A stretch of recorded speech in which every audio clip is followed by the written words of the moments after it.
Hello everyone, this is MV, doing a little recording, not live, to show off a game I've been playing recently, or trying to play. It's a game called Soccer Blast. I love soccer games. Over the years I've really struggled with the games that are available, apart from Football Manager, which is an amazing game. I'm playing football games now for the best part 25 years, maybe 30. I'm going back as far as I can think actually, maybe 1985. Do the math? Over 30 years actually. And what I've been looking for is a game that captures the excitement of soccer. And clearly, in terms of FIFA and PES, the handheld games, you can get that, no question. Good games. Over the years, I've played PES, and FIFA, and PES. And lately, with PES having its problems, it's now called eFootball. I've looked to board games to get my joy. Football Manager does so many things, and I love Football Manager, but it's you don't invest in that in a week or 20 minutes. You invest in it over a period of months. It's an excellent game, though, Football Manager. I've been playing that since 1993. But I'm looking for something that allows me to edit and change players. And the clearest I've got to is headed goal. And I created a thing called an Ultimate Soccer League on Delphi forums. It's Electric Trigger. And got quite a response. The headed goal community is quite a big one. But that's been gone now because the game is not updated to Windows 11. So I've had to find another way of getting all my classic teams in. There's a great game called Classic Soccer, which is on PC, as well as the board game. Never played it, apart from the PC one. Didn't quite fit, and mostly because the seasons are really expensive. The gameplay itself doesn't look too bad. I just couldn't get into it. So I've been hoping something would come out. There's another game I see out there on the board game. Its name escapes me. It's quite new, by a Polish gentleman. But this game is by Plaay Games. And they have with a lot of innovation, have designed a lot of games. One of which is called Soccer Blast. So I bought it about 2 months ago. It's taken me the best part of 2 months to play it, because I'll do it for half an hour and stop, I was playing a game between Holland 78, you can see the remnants of that on screen, and Brazil and 78 from the 1978 World Cup. I've learned how to rate the players. For the benefit of protecting the guide, I won't go into that, but it's not hard to figure it out if you watch the screen. How to create players if you know your players. But 1978 was kind of the first World Cup that I can remember as a kid. 78 and 82 and even 86 have a special magic, and 90 I wasn't too keen on. 94 in the US, that was an interesting one, with Bulgaria doing really well and Sweden. And then after that, it's only recently that I've kind of got back into the World Cup. The one we had in Qatar was good, the one in Brazil was good, the one in Russia was good. Not classics, but they were good. The classics were, for me, 78, 82, and to some extent 86 with Diego Maradona. This is good World Cups, but the ones, like I said, those ones stand out for me. Maybe because I was a kid, I don't know. But most people my age say 78 and 82 stand out as classic World Cups. Lots of classic matches with classic players. So I was trying to do that on here, and you've got here Soccer Blast, but on Spreadsheet, because that's the way I prefer to learn it. I've got the dice now. I can play both now. And the only problem I've got now is probably speed. But to help me along, I thought I'd do it online just to help anyone who is struggling with it. It is a game of sequencing, and it does actually replicate, I've got to say, much to my surprise, it does replicate the rhythm of football, which I'm really pleased about. So what I'll do, without further ado, because I've created this on spreadsheet, I've got my formulas there to create teams, and I've got a few teams I've created, and they're not perfect, but they're close to being what I would release if I ever do release this.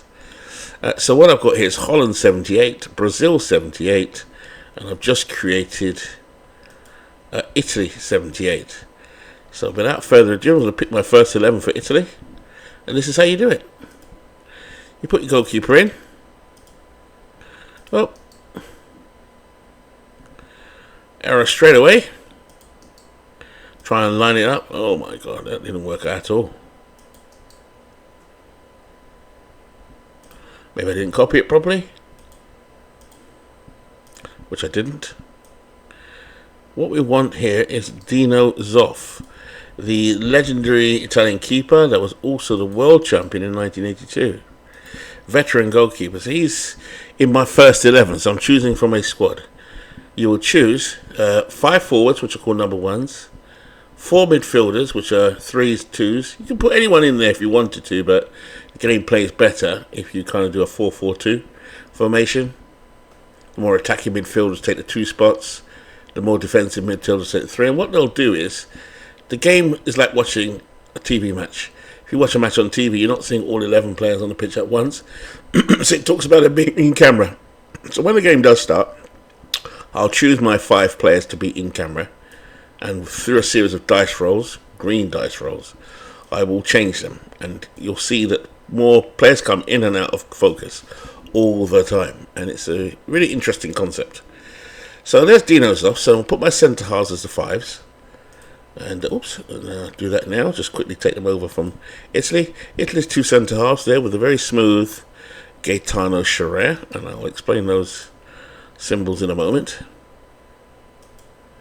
Should put him here actually. It's very easy to copy and paste. I found it really easy. It's just like moving the cards around on the table. Same concept, same thing. I've done it wrong again. So there's Dino's off going in now. Beside Gaetano Sciarra in Italy's team in 1978 was Claudio Gentile, a rough player, a tough tackler. Could play centre half or right back. Go to match day. Yeah, so that's the 2 centre halves done. Now, who do I want to start with in camera is neither here nor there really, but as Sciarra has the better symbols, I'll put him there. Now, what does this mean? I'll talk to you about that in a moment. Let's choose the fullbacks, which are the number 2s, left back and right back. So again, for Italy, now this is my left back. He's a guy called Antonio Cabrini, played for Juventus, and he was an outstanding player at left back, very attacking. And I've just copied Gentile again. That's the only problem of doing it this way, but it's quite easy to remedy. I think I got Gentile twice, that's why. For the benefit, I've had Antonio Cabrini there. For some reason, I've gotten rid of him somehow. Not to worry, I can adjust that, it's not a problem. I'll use Belugi instead. I'll fix the Cabrini. So it's nice to me to store my teams here. Normally I just have some cards and some elastic bands and do it that way. And we need to change this guy to Antonio Cabrini, who was an outstanding left back, attacking left back. So he has pace, he has touch. These do mean something, and basically if this person has this talent, you put them in there for a start straight away. Okay, it's that simple. I don't want to go too much into it, but someone's got pace, that's quite obvious. Someone's got good touch, that's obvious in itself. Someone who's hard, a strong tackler. Someone who's strong, will be tall and thick and, a bit of a bruiser. That's hard. And there's something called tactics, and there's something called star. He was a star, even though he was young. He was a star. So these are 4 individual attributes. Symbols at the top. In the game itself, there's squares, triangles, and circles. They do mean something. Square means how good they are defensively. He's got square asterisks, which means he's got 2 squares. Circle, which means he can dribble with the ball, bring it forward, pass or intercept, which he's pretty good at. And finally, in fact I probably won't give him that, and triangle, which means attacking prowess, of which he was good. What I'll do with that, they are rated already, so even though I've just adjusted this, I've decreased one and then added to the other, because I am working to a slight formula, which is calculated down here. I won't go into detail, but I created a spreadsheet on how to play them based on the stats in 78. I don't have to. I could have built them from the ground up, it would have been very similar. But I'm looking for replayability rather than fantasy. So they're built on the 78 stats, but if I was building, like I said, from scratch, I'm more likely to be very close to this because I know the players fairly well. So let's get at Cabrini in there, the left back, plays for Juventus. Copy. And they're walking onto the pitch. Normally they have some music going on in the background, probably playing the national anthem of Italy. So there we are. There's your two teams on the pitch, coming onto the pitch now. Now we'll get some defensive midfielders or midfielders. Italy in '78 had an outstanding attacking midfielder called Giancarlo Antonioni, who was probably my favourite player to watch. I was only a boy, but I loved him. We will put him in the 4 position on the pitch. His attacking midfield. He probably sat deep anyway, but for the purposes of this game, Romeo Benetti was a hard as nails defender, stroke central midfielder. Sorry, done it again. Be careful, I'm copy and pasting all of this stuff. Just showing you'd have these printed out in PDF cards with some tape around it or elastic band. But a bit of history about it, guys. It's square. Square means defense, prowess. C means dribbling or passing. It means circle, really, circle symbol. So I can't do the circle symbols on here. I find it very difficult to line them up. So I just put square, SQ for square, C for circle, and TR for triangle, which means attacking prowess. It will all make sense in a moment. Last couple. Now then, in midfield, again, another midfielder was more of attacking midfield. Franco Calzio, another one of my favourites. And a man that scored a very iconic goal in the 1978 World Cup is Marco Tardelli. Google Marco Tardelli on YouTube, and you will, a 1982 World Cup final, you will see Marco Tardelli score and celebrate. It's probably the biggest and best celebration of all time. The passion for scoring for his country in the 1982 World Cup final. So now we just need 2 strikers, so quite easy to pick from 1978. And that will be Roberto Bettega, another Juventus player. Is it Juventus or Juventus? So we're getting there now, and it's nearly on the field. They're in the tunnel, they're walking out now, and finally, the star of the show, young guy, and he was the star of the '78, and the star of '78 without scoring as many goals as he did in the 1982 World Cup final, and that is Paolo Rossi. Paolo Rossi. So there we are. The rest of the squad is on the bench, and that would include, let's see now, Renato Zaccarelli, Antonio Coccoredo, Francesco Graziani, and Aldo Madeira. Now, what do these stats mean? To cut a long story short, the more squares your team has on the field in any one phase of play, if you can only have 5, the more defensive they will be and better at defending. The more circles they have, the more they are retrieving the ball or keeping control of the ball. And triangles, TR, the more TRIs they have, or triangles, the better the attacking prowess. So you'll see, from looking on the field, Italy are lining up and warming up. You can see that's where the strength lies in Italy already. Squares. Because that's how defensive, they were a very defensive team. They were more counter-attacking, but equally, they have quite a lot of triangles as well, because they could counter-attack. There's quite a lot there. The trick is, though, I have to choose 5 to be on the pitch to start with. All 11 are on the pitch, including the keeper Dino's off. But to start in camera, there's some tactics if you're playing against somebody. I would start with the strongest ones in camera first, and that will be my. You can only have Sciarra or Gentile. You can have the 2s, one or the other. So one, if you're playing on the board game, the cards will sit on top of the other card. So Antonio Cabrini sits on top of Bellucci. Cabrini is clearly a better player. These attributes do come into play, qualities, they're called, and pace, tactics, strong and hard. Don't need much description. And they come into play when the team is attacking sometimes, or on individual one-on-one matchups versus the other side. So the more of these you have, the better the player. So, Romeo Benetti, we'll start with Benetti, either him or Tardelli. Benetti was the experienced one of the two, and he was more of a star than Tardelli was. Tardelli became a star later on. He could carry a star rating, but I've even used this with 1978 parameters around him. It's built around the '78 World Cup. Tardelli did become a star. In the midfield, attacking midfield, Giancarlo Antonioni. His touch, he doesn't have much pace, definitely a star. So he can only have strong and hard, and he wasn't either of those. And wasn't that quick, so there's his 3 there. But you guys have 2 circles, which means you can bring the ball away, control the ball. So they all have their attributes. And finally, up front, I'm blessed, Italy were blessed with Roberto Bettiga and Paolo Rossi. Okay, so we'll leave with Bettiga, the veteran, up there. So, it's kind of long story short, this is Italy on here. What do they mean? As you know, in football, there'll be shots and assists.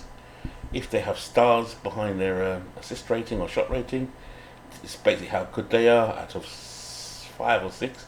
Very rare to get anyone a 5, unless you're talking about Harry Kane playing for Tottenham. And it's all relative to the universe they were playing in. I'm playing in the 1978 World Cup universe, so they're limited to that universe and that tournament specifically. There is a way to rate it if I was playing again against a Premier League side, for example, but I'd have to shift things around. This is purely for my 1978 universe. So there we are, they're on the field. So let's go to Holland. Another one of my favourite teams from that era. Okay, I've got Brazil made already, and I've got Holland, a tough team. Before I do that, we just lost Jan Jongbloed, R.A.P. Jan Jongbloed, recently. And I just want to make sure I've got the stats are correct, because I haven't played with this for a while. And I'll leave it for now, just to show how it works. So, Ruud Krol, excellent defender for Dutch. He was like a sweeper, could play centre half, but in 1978 he played centre defence. I even think he was their captain. So let's put the spine of the team in first. The best players running through. Let's put the goalkeeper in. 1978, the goalkeeper was Jan Jongbloed. Died about 2 days ago, sadly. Really sad to hear that. A lot of my childhood heroes are now disappearing off the scene. And then you know you're really getting old. Okay, so the centre half with him at the time, if we go to 78, just move that around a little bit, it would be, this is where it gets tricky, I can't remember who was on the field. So many different starters. There's a way in which you can, I'm not going to go through that now, determine who starts. I've got an STA. STA star means they must start, and the other STA means they could start. Some players played all of the tournament, but I don't think I've rated them accurately yet for Holland. This is just from my memory, a 12-year-old memory at the time. So I'm stretching my memory here. Wimson Beer would have played at fullback. He was an outstanding practitioner in 1974, which is known as one of the greatest teams of all time. Here, he's a bit older, very hard, but pace. Tactics means experience, he's experienced. So I don't want to give too much of the guidelines away, because they cost money. I don't want to disturb what's been done and sold. Wim Reichbergen, blonde-haired guy, played some of this World Cup in 1978. We'll start him off at centre half. He was actually a central midfielder in real life, apparently. But when it came to the internationals, as he is Dutch, and Dutch like to experiment, he played centre half. Finally, we've got to get the other fullback, which is probably going to be a left back. And we go to Hugo Hovenkamp was the main guy, but he got injured. So he didn't play, that's why there's a little asterisk beside his name. Ernie Brantz was the centre half, he could play. Jan Portfleet was a good defender. We're going to use the Portfleet. Ernie Brantz would come into the tournament a bit later on and do reasonably well. So what I'm going to do is, just for the purpose of this exhibition, stay with these guys. They need to be re-rated. Holland, the Italy team is more rated, more to my liking. This one is about 95% complete. So let's go to some defensive midfielders, and Holland really excel here. In fact, they could play a defender here who is, in fact we will do this, the 78 defender could be Arihan. Make a little adjustment to his ratings, because he was a midfielder, but for Holland he will play defence. In fact, this is where you start messing around with it. This is half the fun. I'll play him in data for Richbergen. So by doing it like this, it's exactly what I'd be doing if I was on the board table. Hahn can play midfield. That allows me then to put 2 really good central midfielders in, and those midfielders are Johan Neeskens, an outstanding central midfielder. played alongside Johan Cruyff. He was known as the second Johan. So he plays in midfield. And again, you can see he's got a triangle, square, and a circle. Kind of giving an idea. Ruud Krol has 2 squares. He's that good, but he also contributes the attack. And he's got a circle. Then we go to the other central midfielder. A bit more. Again, he'll play central midfield, or what I would call defensive midfield. You don't have to label them as such, but that's the way the game will suit you to do so. Nice balance in the team. Wim Jansen, copy. Go back up here. Paste. So that's Wim Jansen on the pitch. Then we go to attacking midfield. I could still stay with defensive midfield, but there's only so many in the squad anyway. So I'll have no choice but to choose who is actually there. And there's 2 twins. Willy van der Kerkhoff and Rene, both rated. I tried to make them different, but I couldn't really. They're twins, identical twins. So for aesthetic purposes, I'll just put them on the picture as such. There's Willy. And we're going to put Rene on there now. Rene van der Kerkhoff. His hair was a bit more curly. Willy's was a bit more darker, but they looked identical. Apart from that. So that leaves the strikers. In the 1978 World Cup, there was one striker who had a blinding World Cup. Played in 74. He was known as Johan Cruyff's little brother because of how he played. Didn't actually play in Holland, he played in Belgium. But he was Dutch. Most of the players played for Ajax or PSV. Rob Rensenbrink, I think, played for Anderlecht. He's got 2 triangles, that's underlined. Sometimes I put an asterisk, sometimes but that means 2. So when it adds up. And then finally, we've got the other 1978 striker. Another striker I liked when I was a kid. Johnny Rep, flamboyant with his... Most of these Dutch players played with bangles and wristbands and shirt outside the trousers, long hair. You know, look like hippies. You know, and they played so cool, you know. The 78 team was good, but not as good as 74. 74, they bossed it everywhere. So, there it is. So now I've got to decide. I'm playing for both teams. Which one I'm going to start the match with. So we'll start with Krol.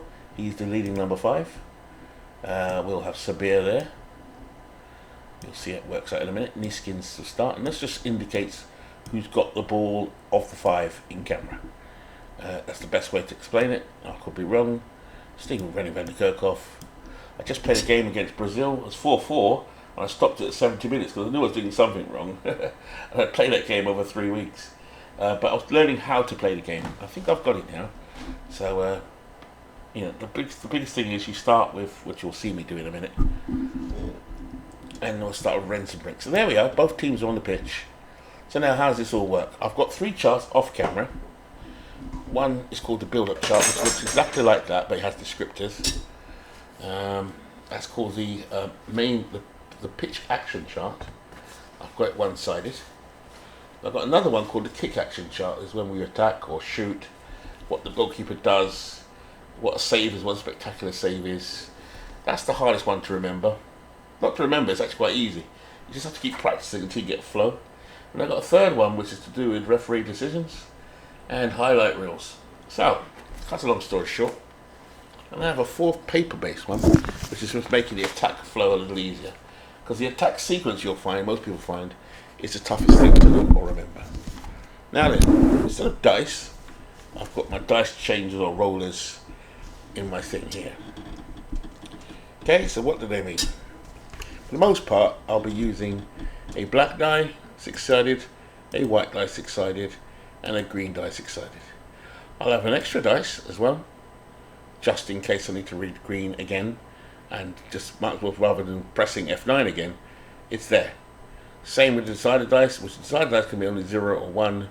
We're going to make Holland the home team and Italy the away team. So I press F9, for example, who's going to kick off? In this case, we Holland. Do it again, Holland, Holland, Holland, Italy. Just looking at where that cursor is. So that tells me any decisions that need to be made, and there will be 50-50 stuff. I'll look at that. Gold dice is a spare. Now then, I talked to you about triangles, squares, and circles. So ultimately, to determine whether you're on the attack, if you get an attack, you have to beat the other side on triangles. or you could defend with your squares. Sometimes there are deflected shots or shots that have gone wide or whatever. That a circle is in place to kind of initiate a counter attack or control of the ball. So these are what those three symbols mean. The more you have of each, the better. Simple as that. So in this particular case, just at a glance, I know Holland are very attacking, because look at the triangles, with the 5 on screen, that is. And where we already know that the personality of the Italians is to be fairly defensive, but also they have quite a lot of C's as well, so they will counter-attack. So this is, but yet less triangles. The most you'll see on here is on target, shots on target, and the goalkeeper's ability to save them, 4 being the best. Sorry, 6 being the best, I think. Not seen anyone with a 6, and I don't think in 1978 there will be one. The winners were Argentina, the goalkeeper's Umbaldo Fillo. I reckon he's about a 4. There is a way to rate it. Well, the goalkeepers have not actually done it as per recommendation because the stats didn't exist. But again, from my eye test, I would kind of know, based on some other cards I've seen made, that's more or less where he would sit.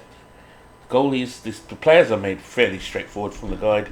This one's done from eye test. Okay, so there's a possibility some goals might score more than normal, but we shall see. When I did it before, I was just playing the game wrong. I forgot to keep building up. I was just going straight into attack. Got some yellow cards there and some balls there on the sideline. And we are good to go. It should be fairly easy to follow. So I'll stop it there.